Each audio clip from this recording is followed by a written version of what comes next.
ദുആ ചെയ്യുമ്പോൾ നീ എന്തൊരു കാര്യമാണോ ചോദിക്കുന്നത് ആവർത്തിച്ച് ചോദിക്കുക. ഞാൻ ഒരു തവണ പറഞ്ഞു, അത്ര പോരെ എന്ന് പറയരുത്. അല്ലാഹു സുബ്ഹാനഹു വ തആല അവനോട് ഒരു കാര്യം നിനക്ക് ലഭിക്കുന്നതിനു വേണ്ടി നീ ആവർത്തിച്ചു ചോദിക്കുക. ഫദ്കുറുല്ലാഹ കദിക്രികും ആബാഅകും ഔ അശദ്ദ ദിക്റാ.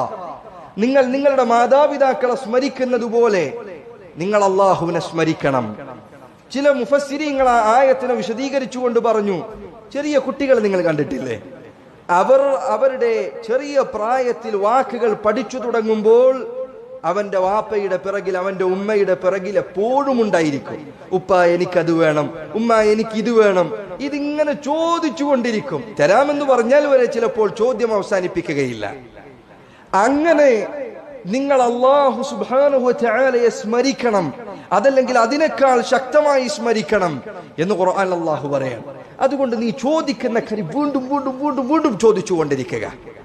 നബി സല്ലല്ലാഹു അലൈഹി വസല്ലം അവിടുന്ന് പറഞ്ഞില്ലേ, അലിസ്സു ബിയാദൽ ജലാലി വൽ ഇക്റാം, യാ ദൽ ജലാലി വൽ ഇക്റാം എന്ന് അല്ലാഹുവിനെ വിളിച്ചുകൊണ്ട് തുടർച്ചയായി വിളിച്ചുകൊണ്ട് നിങ്ങൾ പ്രാർത്ഥിക്കുക.